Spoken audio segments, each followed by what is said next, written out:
Ah.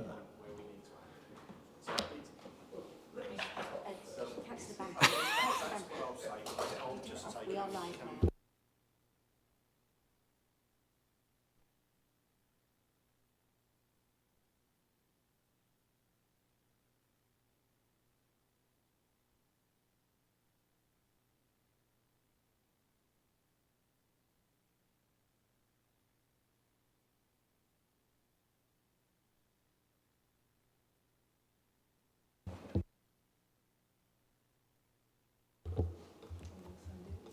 Okay.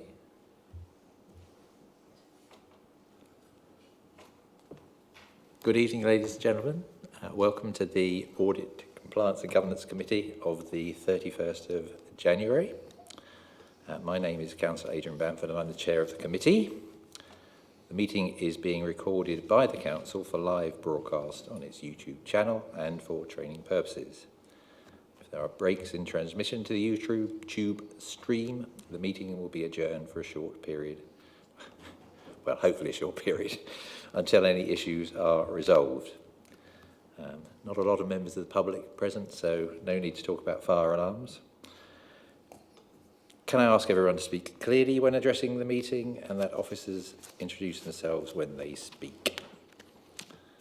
Right, so if we can move on to item number 1. Have we got any apologies? Councillor Beale will be arriving, just like running late. Okay. Is that it? Are we really only this number? Is there nobody else that we're missing? Councillor Smith isn't here. Oh, okay. Okay, right. Right, okay. I can't imagine there are any declarations of interest, but if so, now, Paul, you have Councillor McCloskey. Well, I think I should. One of the significant risks in the risk register is to do with Publica. Oh, yeah. I probably ought to explain that I am a non-exec director of Publica, and I don't disagree with the risk assessment. So, Okay, thank you for that. If that can be recorded then, when we come on to discuss that, that will be noted. So, if we can move on to the minutes, starting at page 3. I've done some homework and I've got a few small items that I'd like to bring up. Has anybody else got anything that they've noted? Matt? Thank you, Chair. It's just a minor one. The first sort of bullet point on page 5 refers to some adjustments to the financial statements, but then it says, good news, as this didn't affect the general fund balance.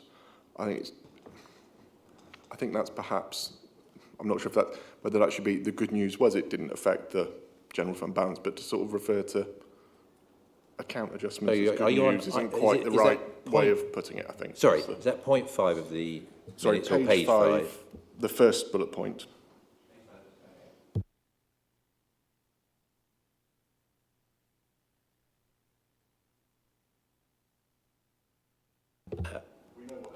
Yeah, can I suggest that we just exclude the good news? It doesn't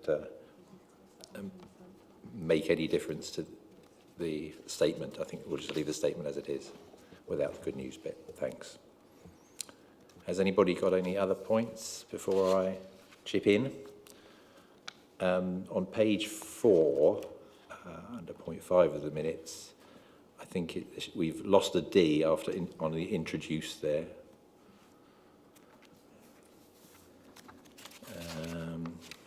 They're not all quite as minor as that. On page 6, item 7, I think the first sentence we need to rejig a little. I think we should word it, the Director of Finance and Assets said the accounts now presented followed a significant amount of work, but that there is still one item outstanding due to issues with timing. And then we can delete, with timing of information, and then we can delete what's received. I think that works well then.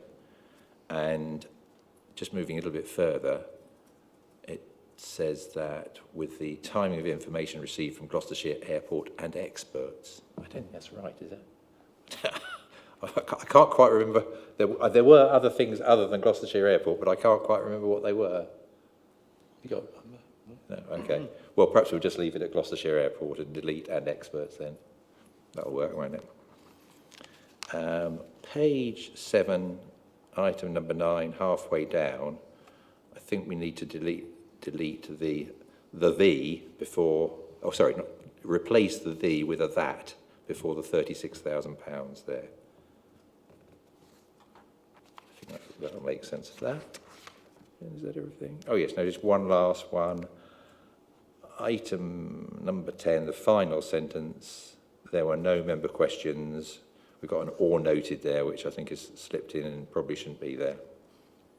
Other than that, I'm happy with them. If everybody else is, can I get you to indicate by raising your hand, please? Paul, are you?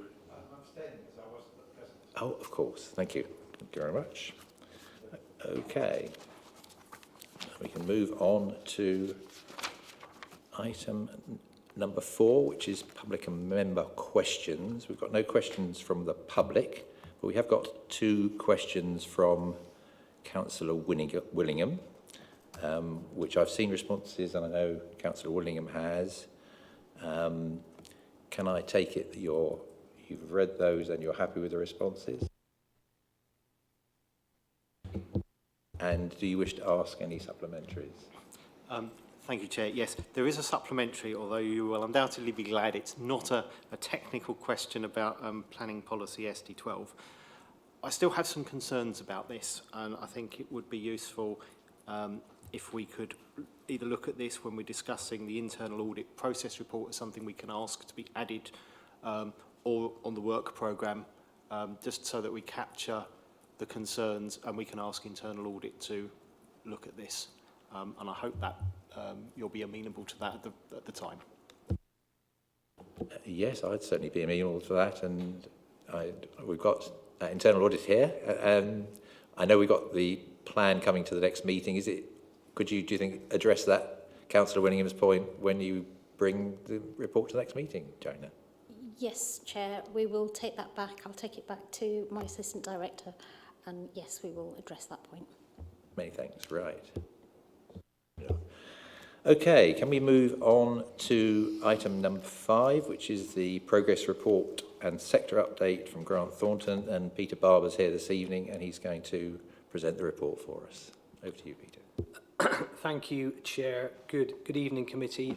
By way of introduction, my name is Pete Barber and I'm a director with Grant Thornton, and I'm your appointed auditor for 22-23 only. I was previously your appointed auditor many years ago, so I do look around and see some familiar faces, and I've taken over, current tense, from my predecessor Alex Walling, who was your appointed auditor for 21-22, and item 5 of your agenda papers is our progress report that sets out the position against both the 21-22 audit that Alex was responsible for and the 22-23 audit. And the main position is summarised on page 14 of your papers. I'm conscious it's been some time since the last meeting of this committee. I think you met towards the back end of September last year, and at that point Alex indicated that the audit for 21-22 was well progressed. It had taken some time to complete that work, but it was entering its final stages, having undertaken supplementary work on the group accounts, the airport, but also some further work, particularly around property, plant and equipment and council dwelling valuations. Alex did indicate at the end of September that she was close to giving a clean, unqualified opinion on your financial statements, and pleased to be able to report that that did take place on the 3rd of October last year. So your 21-22 financial statements have now been signed off and cleared. As you will know, as appointed auditors in the public sector, it differs from the private sector in that we have a secondary responsibility, which is to issue a value for money conclusion on the arrangements that the council has in place to ensure economy, efficiency and effectiveness in its use of its resources. Value for money means lots of things to lots of people, but when we come to look at your arrangements, we look at the 3 areas defined by the NAO code, and that is about financial sustainability, your ability to balance the budget into the medium term, deliver to your budget, budget monitoring during the year, etc. Governance, and clearly this committee plays a really important role in relation to governance, but we also recognise that internal audit provide assurances on risk management and internal controls generally, so we rely on them and what we observe in this committee to assess the governance, to ensure that the council is making decisions based on complete and accurate and timely information. And then the third area, which is a broader one, the 3 E's, economy, efficiency and effectiveness, we're looking at how you deliver those services and to ensure that you deliver them in the most effective way. What we've agreed with officers is that value for money work will be reported across both years. So the year that Alex was responsible for, 21-22, and the year that I'm responsible for, 22-23, will be reported in a single report. That report is very well progressed. The work is done. We are in the process of drafting that report, and we are anticipating that that will be provided to officers. The week commencing the 12th of February, so in a couple of weeks' time, and clearly we will then look to agree the narrative with officers. We will ensure it's factually accurate. We will hopefully agree on the judgments, but inevitably there are times when we won't always agree, but what we will do is look to get a final version of that report, and we would be very keen to make sure we bring this to the earliest meeting of this committee so that you get it in a timely manner. So that will complete the VFM responsibilities for both years, which then just leaves the small matter of the 22-23 financial statements. No doubt a number of you will be aware that there is a wider sector challenge in terms of the delivery of external audit. There are significant backlogs. I think from recollection, as at the end of December, there were circa 800, 900 sets of accounts outstanding, up to 22 and including 22-23. For a number of councils, those go back multiple years. There are approximately 500 councils, fire authorities, police authorities, pension funds out there. So that gives you an indication of the extent of the backlog. And in order to reset, the government has been exploring lots of different solutions to the problem. And a number of developments have been made in that area over recent weeks. It is all subject as ever to final confirmation and government sign-off, but we have a very strong indication now that the backstop that is being agreed will be that any sets of accounts for 22-23 and prior years, and remember that Cheltenham has the 22-23 set of accounts audits still outstanding, any audits not complete by the end of September this year will be automatically backstopped, irrespective of how far through the audit is through the audit process. So I've been discussing this with officers, with Paul Jones in his capacity as Executive Director of Finance. We've reflected on our capacity as a firm. We've reflected on the challenges facing Paul and the finance team, given the experience last year, and some of the other initiatives that are happening within the council. And I think it's fair to say that we've come to a common view that we don't think the 22-23 audit can be completed, and therefore our proposal, subject to final confirmation about the actual backstop date, and it is still subject to final confirmation, will be that we do disclaim the 22-23 Cheltenham Borough Council Statement of Accounts. It does not negate the need for you to produce the accounts, and I know that you've produced the accounts some time ago, and I know they've been updated more recently for the group. You still need to do those and publish them, and should we go down that route, that disclaimer will appear in those accounts. And then, obviously, this is my last year, and Grant Thornton's last year as auditors. Your new auditors, Bishop Fleming, will then come in and commence the 23-24 work. Clearly, they are new entrants into the market, and they will be able to make an early start on your 23-24 accounts, recognising, and I think it's important to be clear here, that that will necessitate further audit procedures for them, given the disclaimer in the prior year, not least around opening balances. But as I said, what it does do is it gives them a clear run-in to commence that work in a timely manner and meet the challenging deadlines going forward. recognising that the 23-24 deadlines for you are accounts by the end of May, and for the auditors, accounts signed off by the end of September 24. Chair, I'll stop there. I won't go through the sector update. Most of it revolves around this issue of the backstop, and it's really there for information, but I'm conscious that the main probably focus of the discussion is the VFM reporting for both years and the backstop.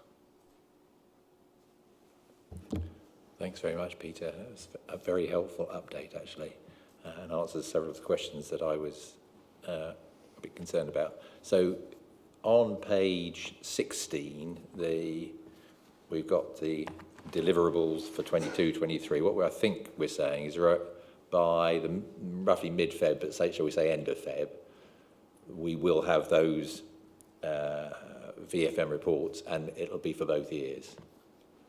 By that sort of timescale. Correct, Chair.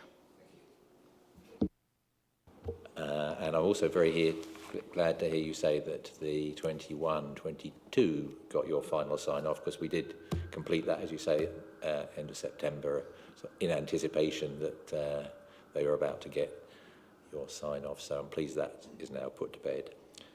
So would I be right in saying that we have if you like, an opportunity, given the way the backstop's going to work, of signing off 21, 22 and 22, 23 VFM along with the 22, 23 statement of accounts sometime in the foreseeable future, potentially at this committee in the spring or early summer?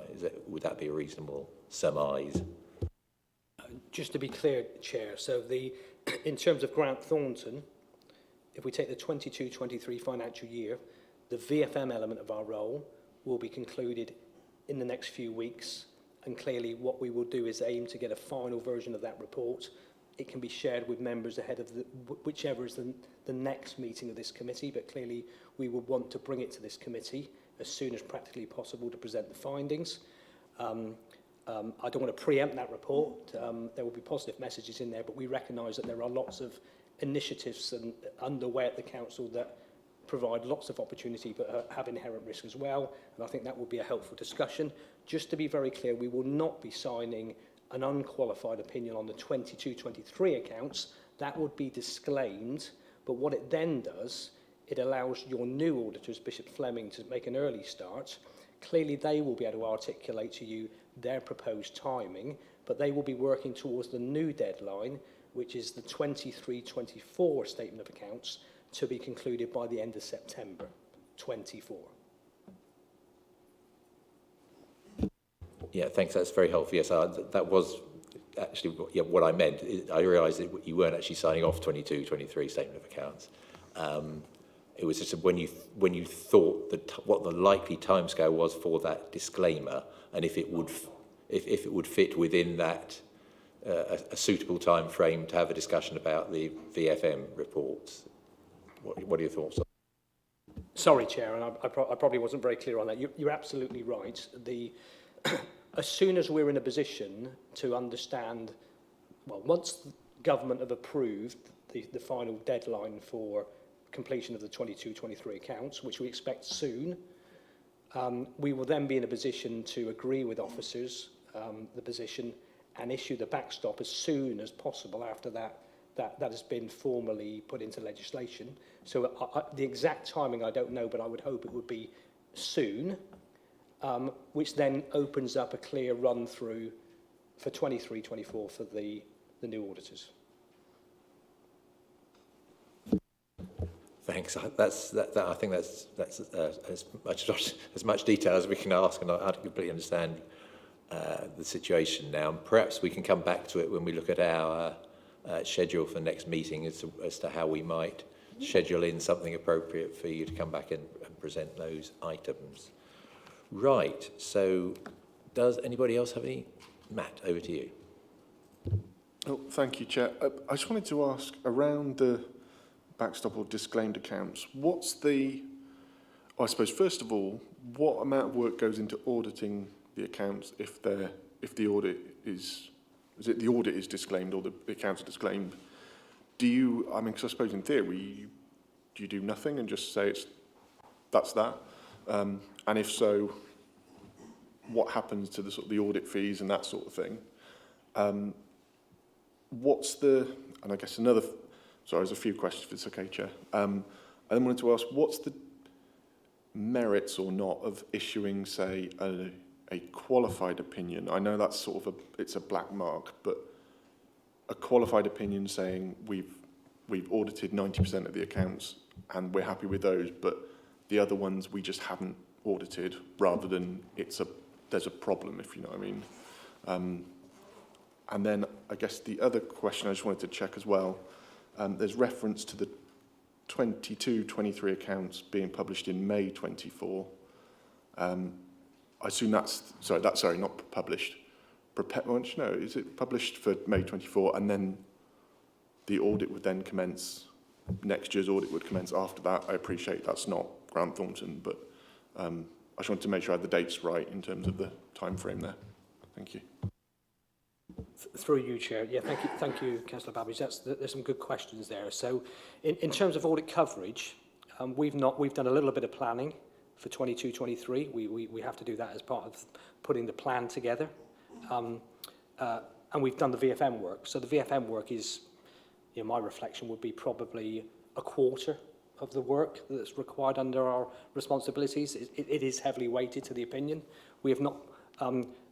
External audit is a retrospective exercise within the public sector.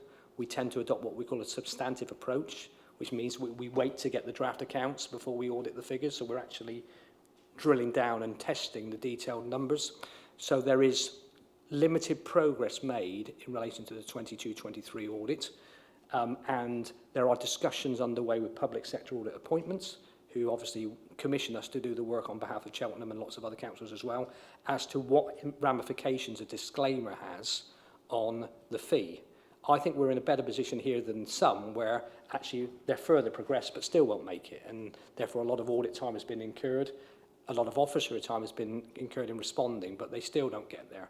And that is a judgment that needs to be made by those teams in conjunction with the councils as to whether they seek to further progress that, knowing that they might not get there, and what does that mean for the auditor's opinion? Because if you get very, very close and there's just one or two areas outstanding, you can issue a limitation of scope. You could say, yes, these accounts present fairly the financial position of the council and transactions within the year, with the exception of X, Y, and Z.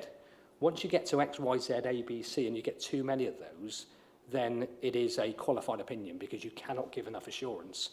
But even when you have that qualified opinion, that rolls through for a number of years after it. So it doesn't just affect the year in question, it affects further years, as does the disclaimer. So that's the position with the fee and the coverage. Just in terms of the timing, and I hope I haven't got it wrong in the progress report, but for 23-24, which is your new auditors, recognising audit as a retrospective exercise, so that year finishes at the end of March this year. The council, Paul and the team, will have 2 months to produce the accounts, so it's really tight, end of May, and then the auditors will have 4 months to audit the accounts, end of September. And that is the aspiration. It's a very stretched and tight timeline, and I suspect the number won't get there, but there is a real desire and drive to try to reset and get back to timely audits. Can I just follow up on that, just to make sure I fully understand that? 22-23 will, you won't have completed the audit, fully understand that, and there will be some sort of disclaimer, hopefully sufficiently limited that you can issue a qualified. What's the phrase? Qualified. Yeah. Whatever the precise phrase is, I haven't got the words coming to mind. A qualified opinion, which limits the areas of concern. Are you also saying that would be picked up by Bishops Fleming coming in as part of their audit of this year's accounts, or would it somehow be lost in altogether?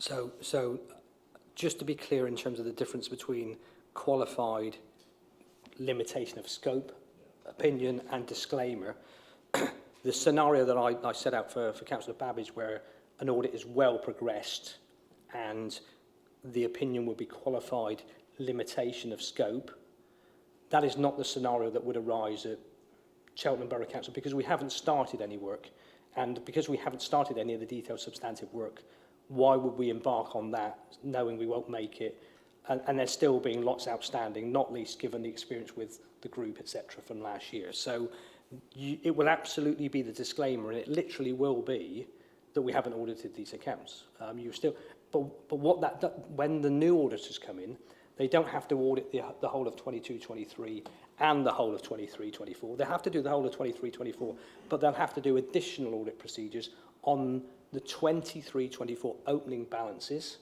which by definition are the closing balances for 22-23. There will be some extra procedures to do there. We will have to do that at a number of councils that we're continuing and backstopping. New councils we're taking over. And I think all 4 firms, including ourselves and Bishop Fleming, will be working out what additional procedures those are in terms of getting the assurance over the opening balances. Yeah, that was exactly the point I was trying to tease out, and I appreciate that it may not be crystal clear at the moment, but obviously I think it's the role of this committee to understand that and understand what potential risk there is involved in that. But I'm happy with that response and happy to move on. Councillor Willingham. Thank you, Chair. The move to the backstop proposal is, can I just confirm it's because effectively there are a lot of councils that need, and other public sector organisations that need auditing, and there are either not enough auditors, or the workload on the auditors is just too much to complete. It's not that there is some inherent problem with our accounts, because if you look at some of the causes of councils like Birmingham and Slough and Woking,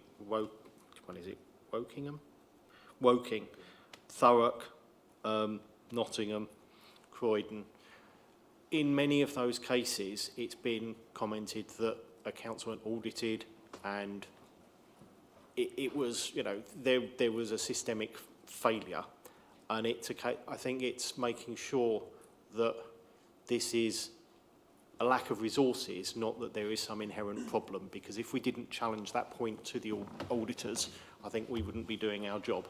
I'd like to think it's just that there's too much audit work, but and not enough auditors, but I just want to check that that understanding is correct.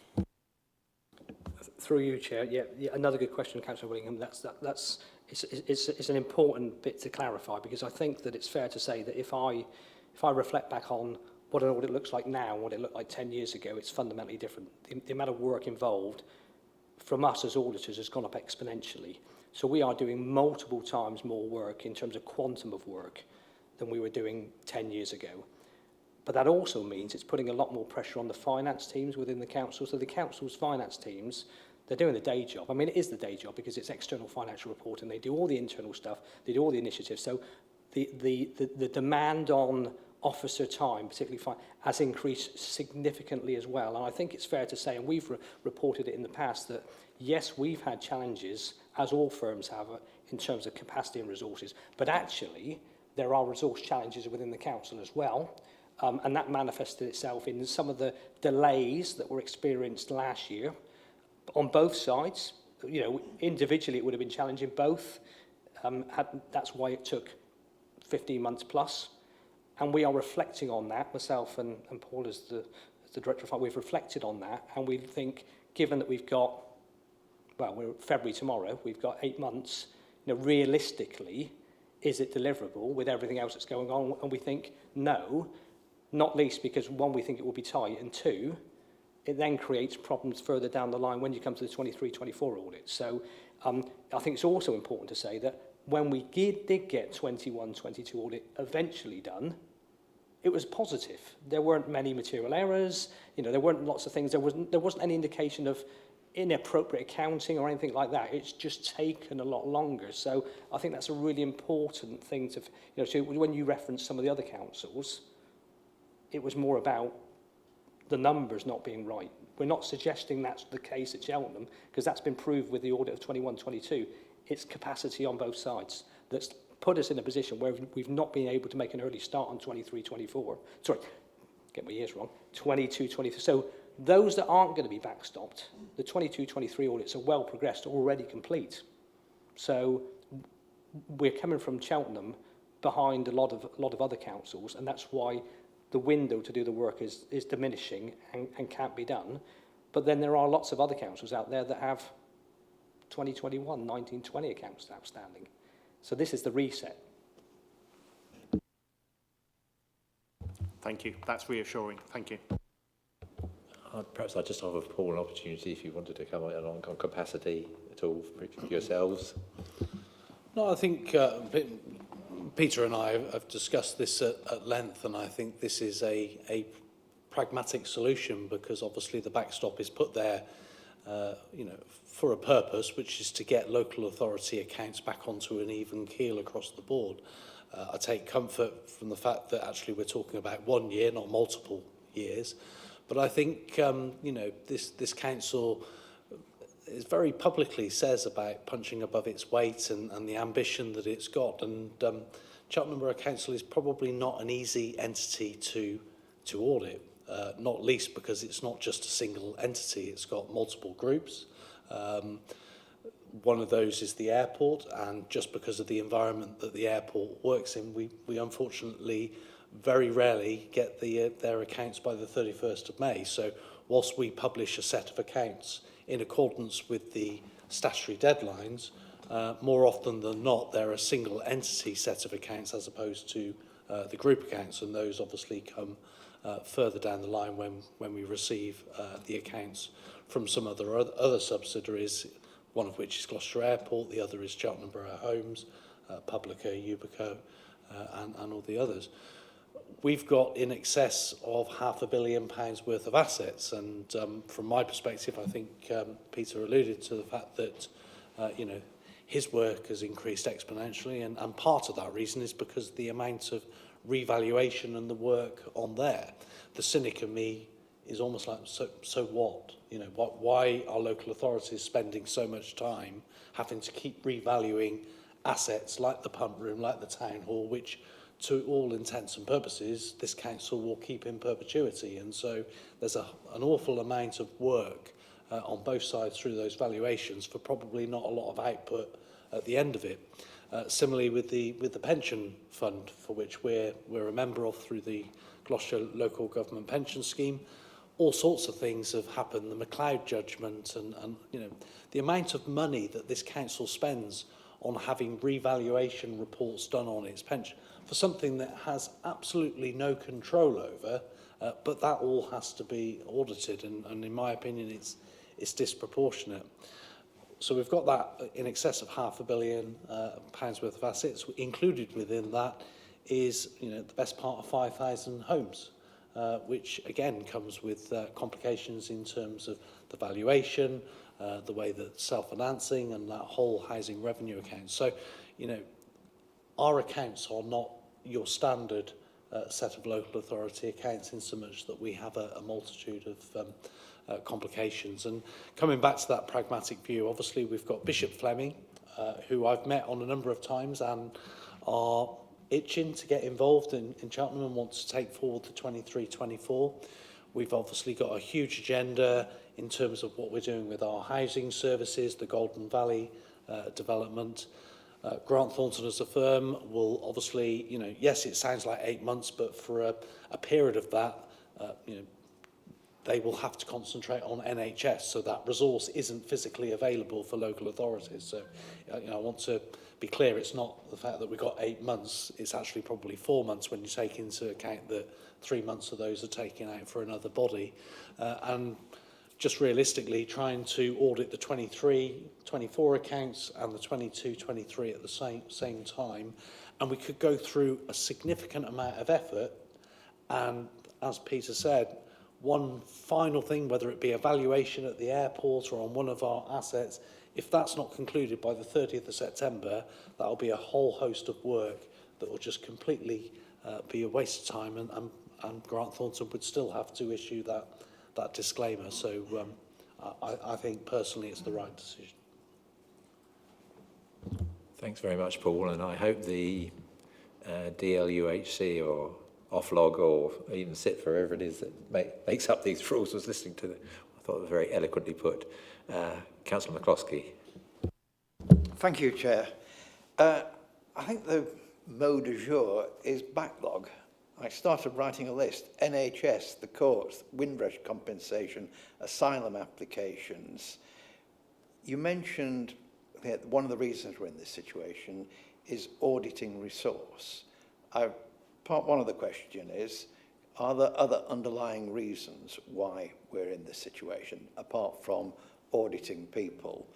And then to the extent that we've got a resourcing problem, what confidence have you got that when we have the reset in September, and it's a bit like giving everybody an amnesty, we've got them all in, but if the asylum seekers keep on coming in, are we going to be back in the same situation in January 25, January 26, that there's inadequate auditing resource to do what we have to do in the time scale?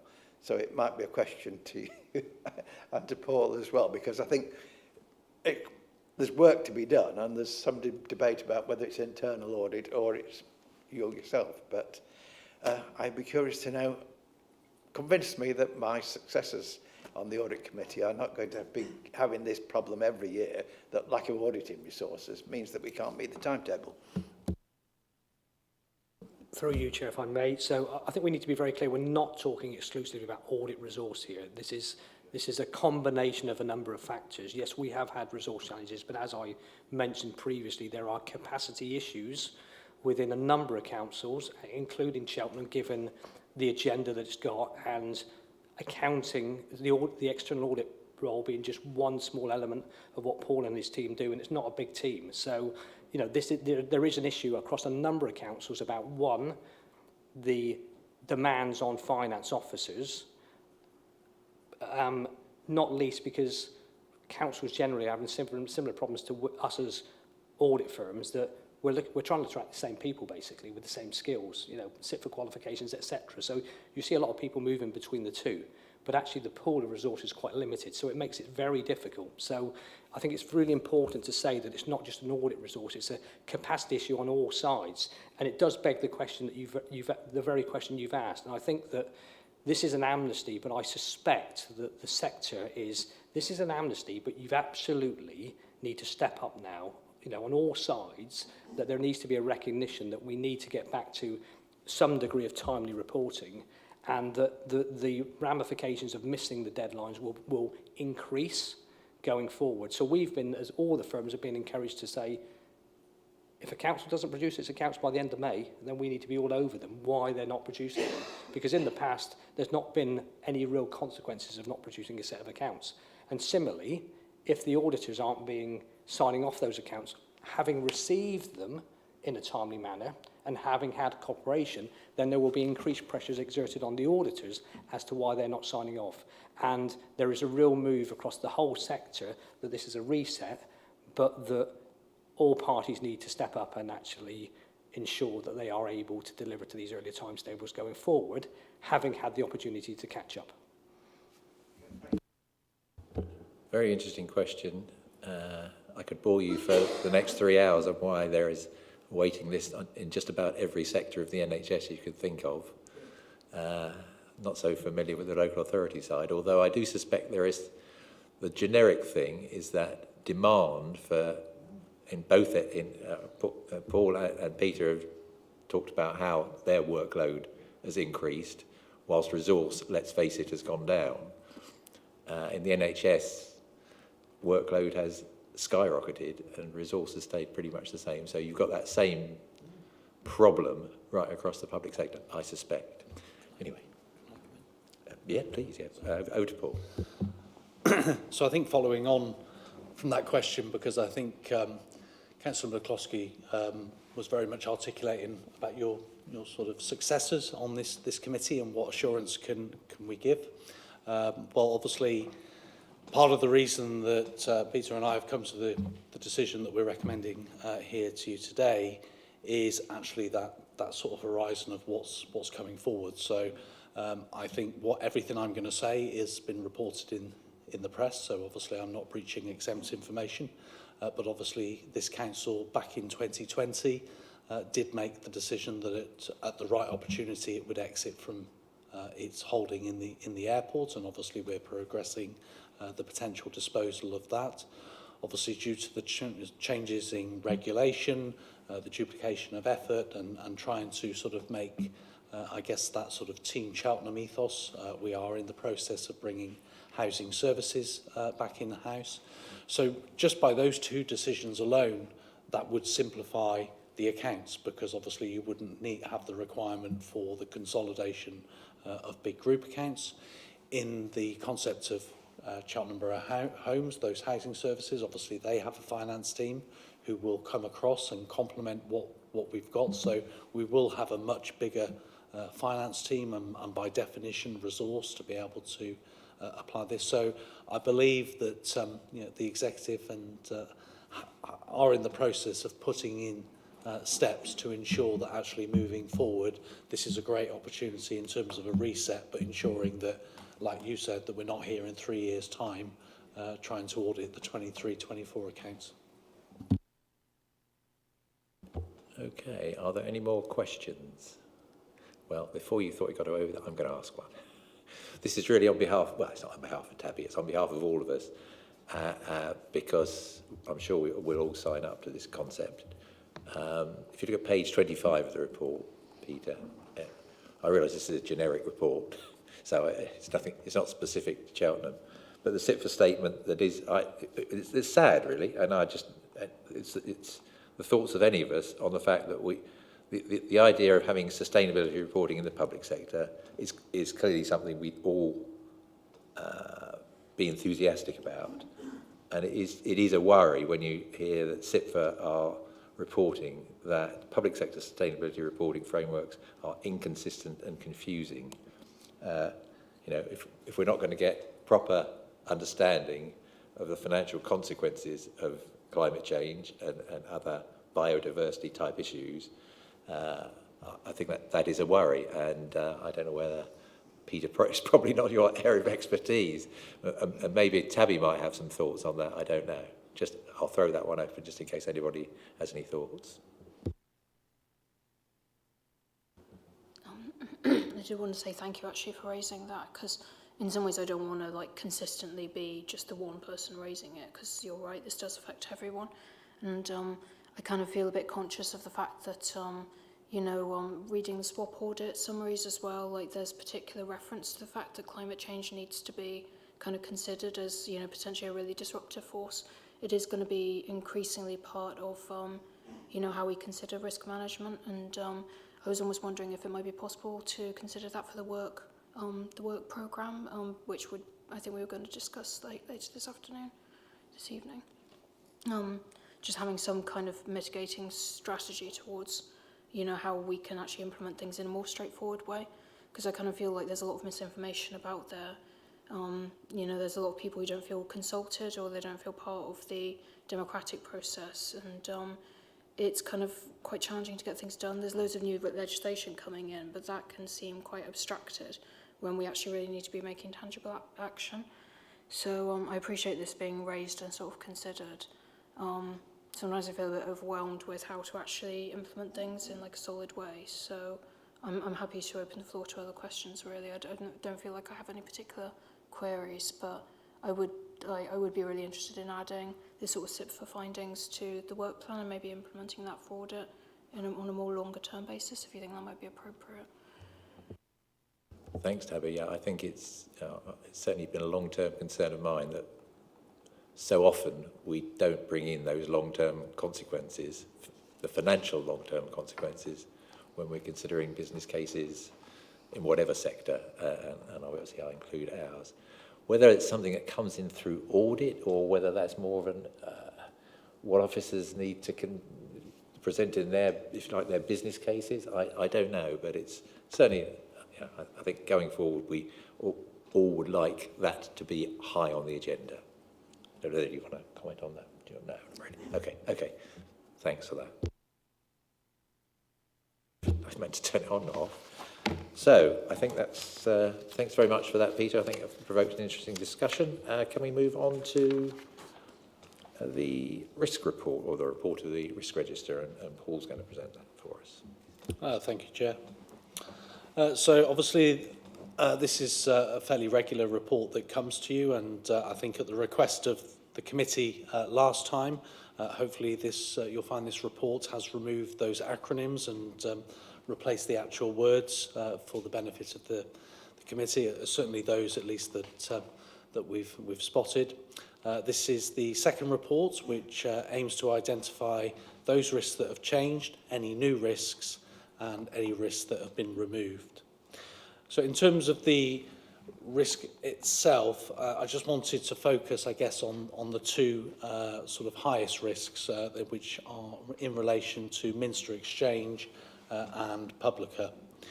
So in terms of Minster Exchange, the development is nearing completion. However, the developer is still experiencing some workforce shortages, and I think that's just a sort of place of where we are in terms of the economic cycle.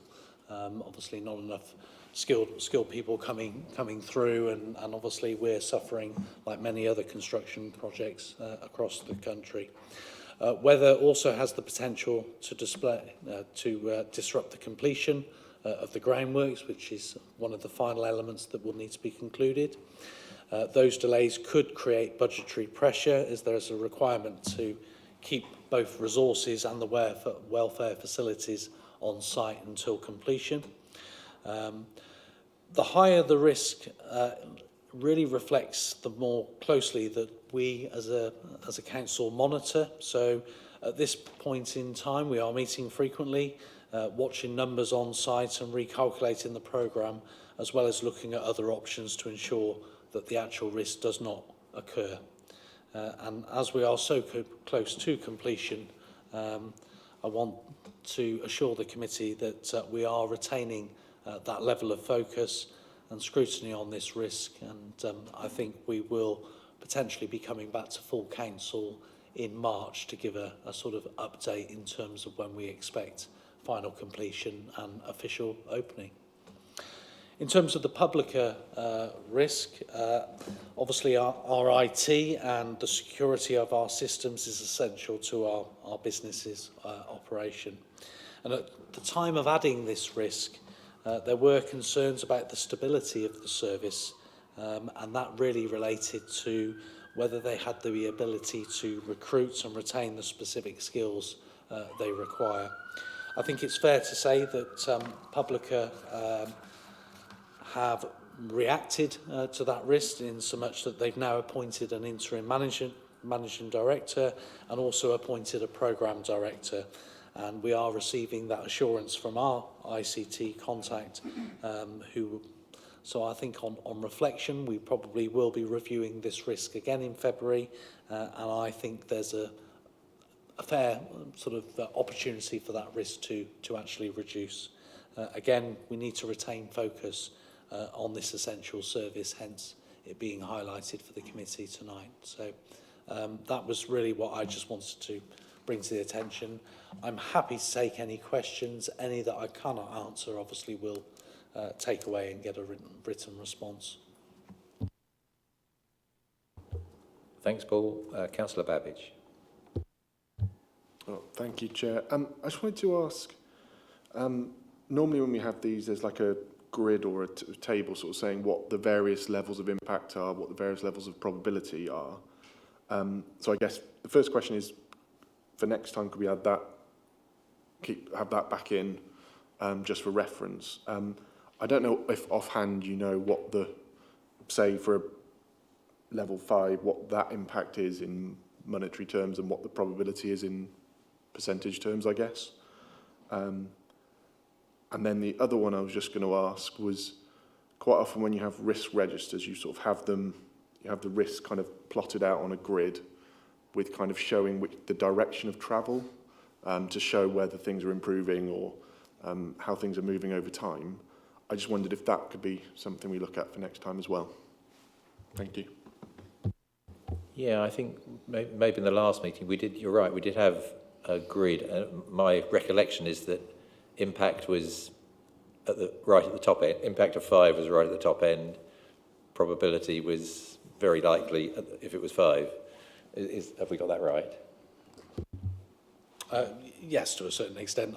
I mean, the probability of 5 is greater than 90%, so it's high probability, and I think that's, you know, that's actually what risk scoring is, isn't it? It's sort of you know, trying to quantify what's the probability of something happening without that intervention, and what's more critical for us as a council, I think, is to ensure that element of mitigation and control is put in place to bring those scores down. So I will certainly take away. So the request that I'm hearing from Councillor Babbage is, can we go back and at least sort of show in the grid format and have some sort of reflection of the direction of travel as to whether the risk has moved up or down since it's last been to this committee. Yeah.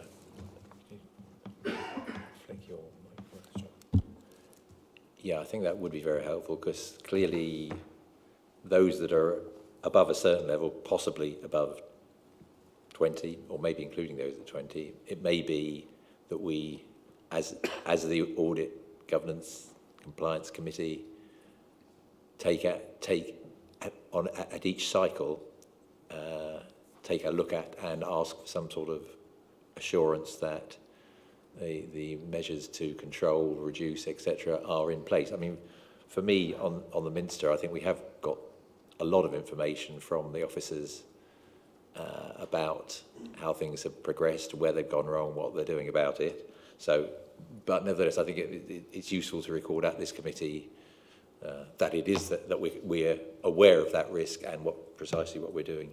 I think the other point I would make is I think we need to, some of the review dates are past, so probably we need to reflect on, and in a sense, the Minster one, it's under review virtually all the time, isn't it? So it's almost an ongoing. I think you would, just a thought. Well, quite, which is why it's the biggest risk for this council. It's under, you know, I mean, the project steering group includes Gareth Edmondson, the chief executive, myself, the chief finance officer, director of finance assets and regeneration, Paul Minnis, our director of major developments and regeneration, and a number of other members of the senior leadership team who are sitting on this. And yeah, I want to give you the assurance that, you know, we're not passive about this at all. There is complete scrutiny and focus on ensuring that this building is completed, so that all councillors can actually see the finished product. I mean, it is looking fantastic inside, but we really need to get those groundworks completed so that people can come in at ground level. Thanks, Paul. Councillor Winningham. Thanks, Chair. I was just looking through some of these, and there's maybe some things we might want to think about adding, or maybe they've been added but not been reported. As an example, we've got the business continuity plan, which is on page 36, the second part of the table. So we've got business continuity plans being developed and corporate recovery plan to be prepared. I think the question on things like that, and in fact the cyber security one above it, is not just that we have the plan and that we have the preparation, but that we've actually tested it in a more controlled circuit. You know, we've done a dry run through it of not just the plan, but actually checking that the plan works in a sort of role-playing scenario. And there might be others on there where we want to do that, but I think some of these things which could literally cripple the ability of the council to deliver any services, it's all very well having the plans. Can we add to that the test exercises to make sure that those are those plans work. Just as, the fire brigade will do their testing to make sure they know how to get into tall buildings or cut people out of cars, so that they've rehearsed it lots of times. And I think looking at that for some of the really big ticket items that could go wrong, of doing that practice would be a good thing to do, or at least consider adding. Yeah, I think this is the right place if any councillors have concerns about issues of risk. There aren't other committees where that's being considered, are there, question mark? Predominantly, this is the area that you would consider risk. I mean, I guess in response to Councillor Willing, obviously there's a number of officers throughout the council who will do relative training, whether that be at gold or silver. But clearly that does involve scenario testing. There are a number of sessions, for example, that take place at Gloucester Airport, at Waterwells, and I guess it's, yeah, I can only speak from experience. I've been on those courses, and I've lived in the sort of practical, but actually, when you have a real flood, as we did in 2007, and when you have a real pandemic, that's when those plans really are tested, and I guess it's the lessons learned from those for the next time. And I guess for those that are following the COVID inquiry, there's quite a lot of lessons to be learned. Don't delete your WhatsApps, yeah. I think the fact that you are doing that training then could be put into those boxes to say that's one of the further risk reduction strategies. So it's actually saying we're doing that. It's not just we have the plans, but we do role playing, or those plans are tested in fake scenarios. I'm not quite sure what the word I'm looking for is, but you do a role play of something's happened and what have you, so that people have rehearsed. And that I think just adding that to it, if it's happening, it's actually something we're doing, and it does work as that in that mitigation. It's the control details. It's another control that we've got, not just having the plan, but of having tried it and tested it to do the lessons learned when lives aren't at risk or council facilities aren't really at risk, but can we bring back a system that's been locked out, etc., etc. So I think it's just some feedback to add, but thank you. Yeah, so just in terms of process, we're getting the risk report here, which is good. Inevitably, we can't get the whole of the officer team to come here, and when we pick out an individual item, they can give us the whole background. Maybe what the best way forward is that, if at committee one, if we call this committee one, we raise items that we'd like a bit more reporting on, that could come to the next one to ensure that, I know this brings about a delay, but at least that could be the process. We could ask Anne to do a more detailed report, because obviously there are a number of items on here.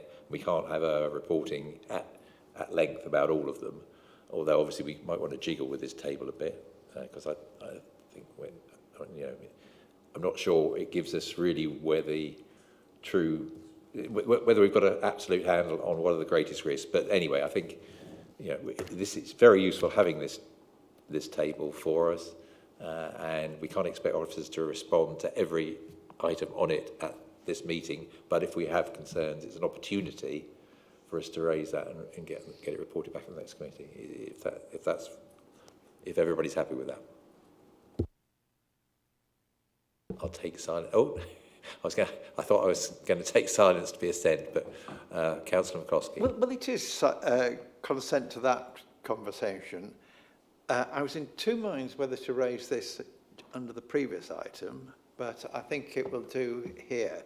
And in fact, I had emailed Anne about this, as I thought that this was an item that might go into the work plan, so that at least she would have known about it.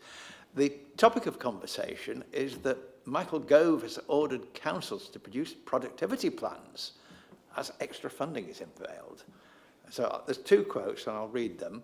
"That is why today we are asking local authorities to produce productivity plans setting out how they will improve service performance and reduce wasteful expenditure to ensure that every area is making the best use of taxpayers' money. His second quote, and I think it's a bit political, but as he said it, I'll say it. I encourage local authorities to consider whether expenditure on discredited equality, diversity and inclusion programmes meets this objective. And my question to Anne was, so how exactly does CBC measure the effectiveness of its DEI programmes, which I think is the way it normally is, diversity, inclusion, that's DI, isn't it? You can put the three words whichever way round you want. I'm very concerned that we had more than enough work for the people to do on the finance and the accounts, but we are a governance committee as well. And productivity plans do sound like an interesting thing, and I think we really need to know how effective we have been in training everybody in things like diversity and inclusion. And it wasn't a question I was hoping to get an answer to today, but bearing in mind Anne isn't here, I can probably copy that email to Democratic Services and it can go out. But I think that question about how wide do we spread the umbrella of audit over the non-financial stuff that we're doing is a question for you, Chair, and others to think about in the future. But I think it is a very important question. And if Mr. Gove, well, he won't be here much longer, hopefully, but if the government is interested in things like productivity plans, well, we ought to be measuring it, because if we don't measure it, we won't be able to demonstrate that we've actually achieved anything. And that's where I'm concerned about that we have all had diversity training. Has it done any good? What has changed as a result of that? Thank you. Well, my experience of Mr. Gove and his forebears and their productivity plans for the public sector has not been a particularly edifying one. I've noted that when I was first asked to do a productivity plan for my area of the National Health Service, that wasn't Mr. Gove's fault, that was indeed in during a Labour government. The actual result wasn't actually looking at productivity, it was about making reductions in expenditure. And in subsequent years, virtually every subsequent year, regardless of the political party in national government, the productivity plan was actually, we're going to assume you're going to become somehow that much more efficient, take that money off your base budget, and you get on with it. So evidence of the productivity wasn't part of the package. It was a working presumption that had no basis in. That's a largely political point, so I'll stop at that point. In terms of getting a response from Anne, I'm sure we can ask her to do that. Just to go, I think you're absolutely right. They're interested in saving money. That is why we, as a council, need to be smarter at measuring the non-financial benefits, so that we've actually got something tangible to say, this is how we're balancing, this is why we're doing it. But yes, we'll put it into the work plan, possibly. Thank you. Councillor Whittingham. Just to come back on this, there's a comment here and it says, he presents the Minister with a plan to introduce preset failure standards on all local government plans that cost more than £10,000. The Minister is excited and this will make sure that he gets a grip on local government. That's part of the script from Yes Minister, which is exactly what this sounds like.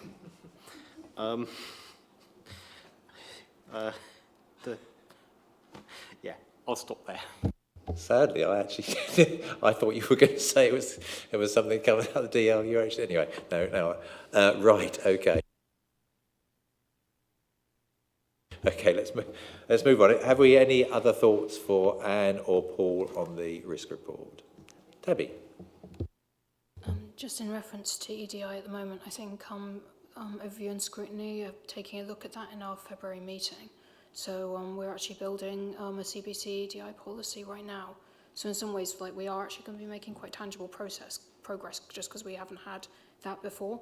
You know, it kind of feels like we're going to have a 100% increase in engagement with that. So if that's at all meaningful in terms of productivity, I think that could be quite, it might be useful to contextualise our EDI development with, you know, like the wider national context. So that may be something for us to consider anyway.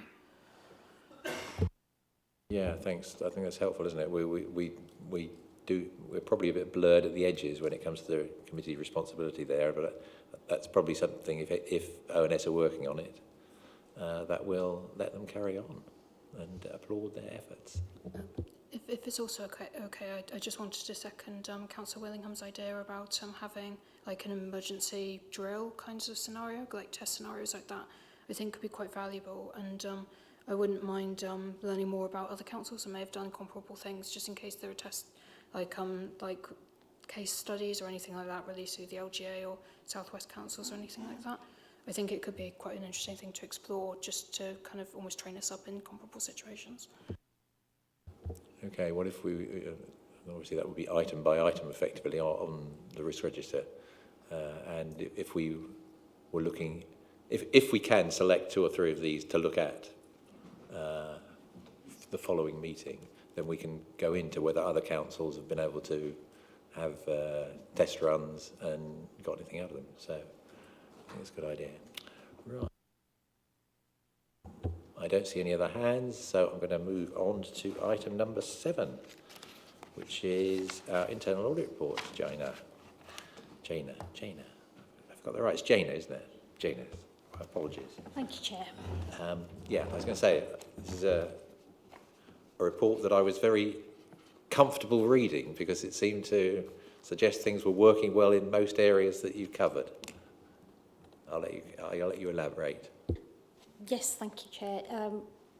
Since our last meeting, we've finalised 6 audits, and all of them have been positive. So we've had 4 substantial assurances and 2 that are reasonable. So I think, you know, it's a good place to be. I take it that the report's been read, and I'm happy to take any questions. Thank you. Is the report on page 63 of our agenda an appendix to your report, or is it? Have I got that right? That one. Is that effectively an appendix? Yeah. Okay. Right. Thanks. And similarly, presumably the one on page 65. Yeah. Okay. Because it's the way they're presented, I wasn't quite sure what the context was. But so, if we've got any questions for Jaina on the substantive report or these 2 what are effectively appendices, I'm looking for hands. Councillor Willingham. Not necessarily a question for Jaina, but more for something we might wish to follow up. So in the appendix that you mentioned, the top item on planning enforcement has a timescale of the 31st of July 2021. It then has a revised timescale of the 30th of April 2022. Followed by a second revised timetable of the 31st of December 2023, which are all in the past. And we've now got it's not likely to materialise until, it will be added to the forward plan and not materialise until after May 2024. Can I suggest that if it doesn't materialise very, very quickly after May 2024, that the officer, the sort of senior director officer responsible for that part of this is asked to come to audit to tell us what's going on with this policy, because planning enforcement is something that I think vexes a number of our constituents across the town, and given the timescales seem to be slipping and slipping and slipping, it does sound like it's something that we should dig into further, because of the impact it risks having on public and on the town if things happen and there's no, if the planning enforcement isn't quite working. I don't know how severe it is, but I think it's one of these things of this has been dragging on, and maybe we should say enough is enough. And I don't know when the audit meeting's scheduled after May is, but that might be the opportunity to have some further questions about progress. And see, I don't know what other people think, but that would seem to be something that we might want to do. Well, obviously we've got a new chief officer in post in planning, so I imagine that's something he's having a look at. I suppose my question, which is probably to Paul really, is that something that would come here, or would it go to the planning committee, do you think? So these, if we don't take internal audit seriously, then there's no point in them doing the reports, which is why the corporate governance group, which is the internal group, with obviously the chief exec, myself, and officers, meet regularly to go through these actions. And both myself and the chief executive have made it clear to senior officers that if audit recommendations are not implemented, then you could be called to attend this committee. So if that's the request, I will obviously reaffirm that that might happen. Excellent. Excellent. Yeah, I think that's very appropriate, actually, particularly in the light of that first item. And obviously, there are a number of other items there where the date is now well past. It's in the red. I think, I think if something's going to come here with a date that is out of date, we probably need more information on that. If there's a revised timescale, great, we can put that down. If there isn't, we need some sort of explanation as to why the timescale's passed and there's been no resolution. Thank you, Chair. Yeah, I share the concern of the committee when it's in the red. I think it would help us, and it should be relatively simple to get, but I would like to know what the key performance indicators are for planning. It's something we never discuss at the planning meeting, and as I'm a non-executive director of Publica, I can tell you one of the things I get at the quarterly board meetings is the success rate at appeals that the other three councils get. They've set a target that they only lose 30%. I've no idea what the Cheltenham figure is, if they have one. But what I think we have to think about is that backlogs and resourcing is an issue. And I think the more we could just do about getting some figures about what is the state of play, it would help us when we come to discussing this whole question. And I'm intrigued as to where KPIs come to. They don't come to this committee, do they? At least I don't think they do. And we ought to know what is getting measured and what the measures are, I suspect. It's a very good question where KPIs are. And we're the sort of, if KPIs aren't working, precisely, if they need to be reported to the committee in the first place, and I would have thought the appropriate place for planning KPIs would be the planning committee. Now, I know at the planning committee we have talked about enforcement on several occasions, and I'm aware that officers feel there is a distinct lack of resource there. And indeed, at one point, I think in the recent past, we did not have an officer who was in post dealing with that. And that may be why we've got to this situation we see here. In any event, in terms of KPI for enforcement, that's quite an interesting one. Yeah, if I may, those of us who've watched the Horizon saga realise that having people financially incentivised on the amount of cash you can extract back from sub-postmasters who may or may not have actually taken it in the first place is not a good idea. So we have to be very careful what we measure. Indeed, we'll draw back from that kind of KPI. I wasn't thinking really of that, but certainly there are some KPIs that I could think of for planning enforcement. I don't think we'd be doing terribly well against any of them, actually. But yeah, anyway, I think the conclusion of this little debate is that we want to have something coming back to this committee rather than planning to talk about where we are with that item. And obviously, we'd like our new Chief Planning Officer to come and have a chat about it. Thanks.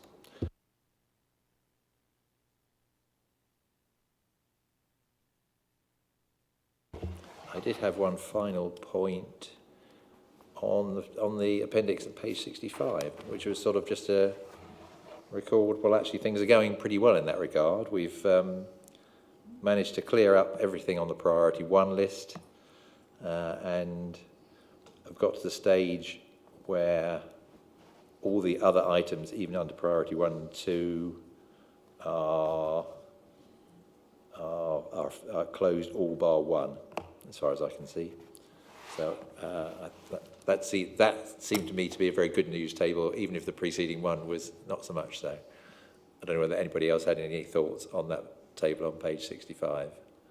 Otherwise, we'll just say thank you to Jana and move on. Thank you. Right, then, turning to our work plan on page 67. As you can see, we've had a light committee tonight, only 3 items on it. We've still taken an hour and a quarter. But if you look at April now, that doesn't seem very sensible, does it? I don't think we're going to get through that little lot in one meeting. And my thought is that we have an extraordinary meeting of some sort. Sorry about that. People aren't looking too glum, so that's good. And talking to Peter and Paul earlier, a supplementary committee addressing the items we were talking about with respect to the value for money reports and the reporting on the 22-23 statement of accounts would make a discrete agenda, which I think would, get through a lot of important business in one go. So, if you're happy, I'll ask Judith to consider liaising with Peter and Paul to see if we can get that something planned in. When's the meeting in April? What's the date at the moment? Has anybody got the calendar lurking about them? Oh my God. I was just wondering if it's 17. Oh, so it's bang in the middle, right? Okay, that's not. So that's 2.5 months away from here, isn't it? To get one in between April to July, May, June, July. Oh crikey, I don't know.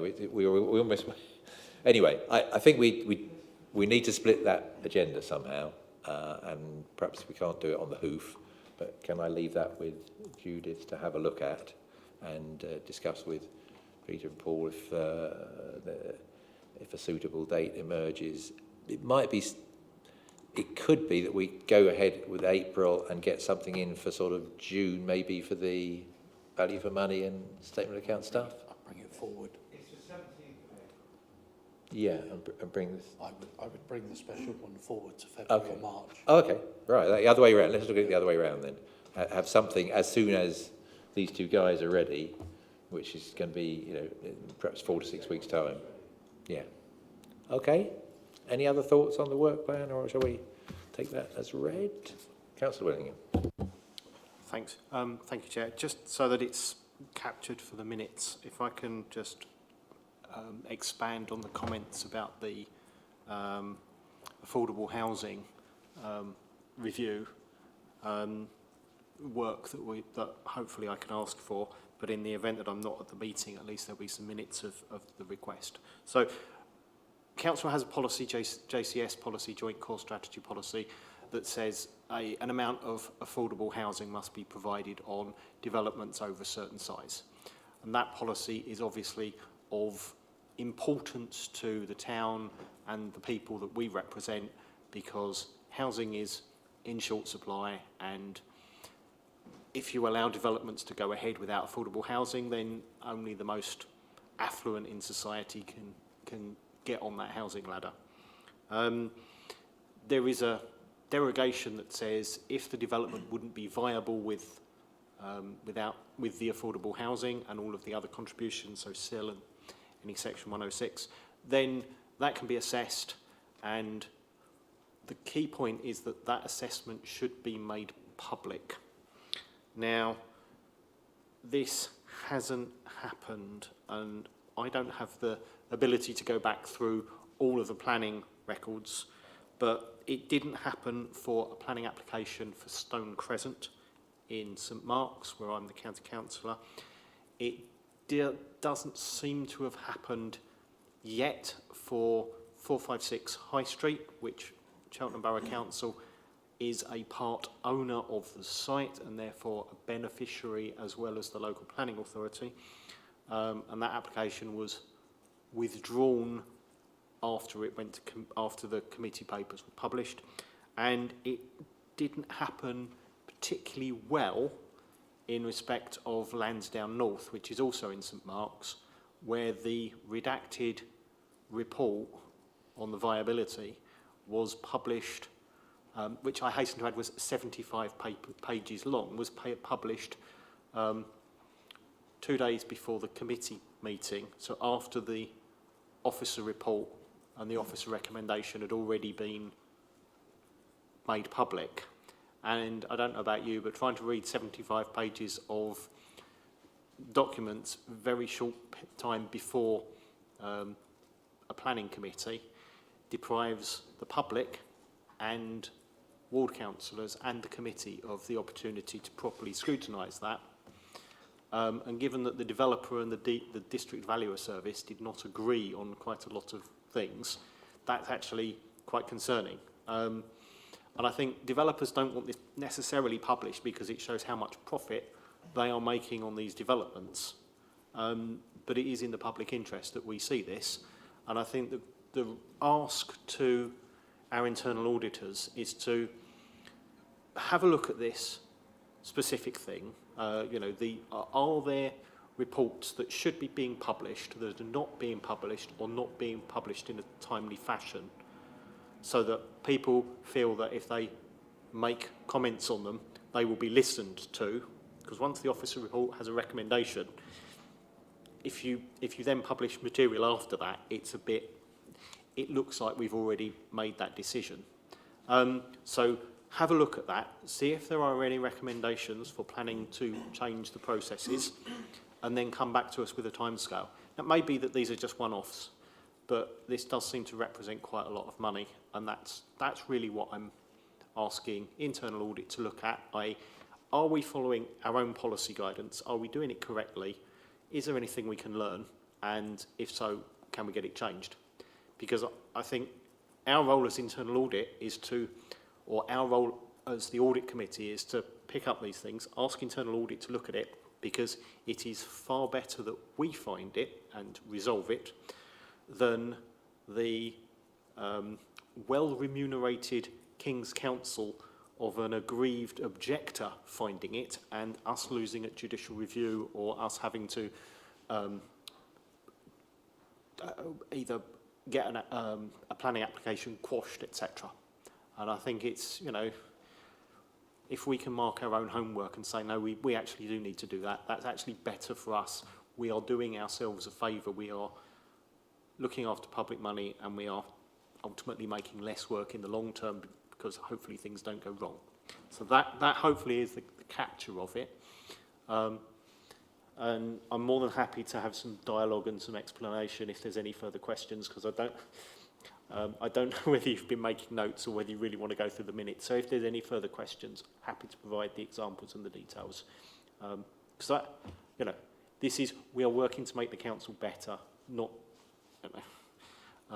So yeah, that's it. Thank you for your indulgence in allowing me to add that, Chair. Thanks. I mean, I think that's probably a more productive way to proceed than through any further formal questions to this committee. And you've cited some specific examples. So if we could ask Chris and his team to look at those specific examples, and we might find there was an issue there. Or I mean, I think in the first instance we'll get him to do Chris or his team to do some sort of report on those specific examples, and then if we feel we need to bring in an audit because the policies haven't been followed, perhaps we can do that after that point. But I think we're the right committee for that report to come back to, rather than planning. What do you think?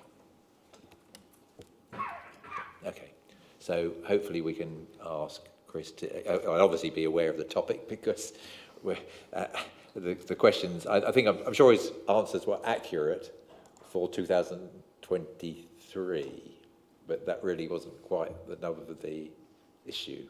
So hopefully this gets to the nub of the issue, and we can work out whether or not we've been meeting our own policies. Okay, thanks. Is there anything else anyone would like to raise, or can I close the meeting now? Thank you very much. In that case, I'll formally close the meeting.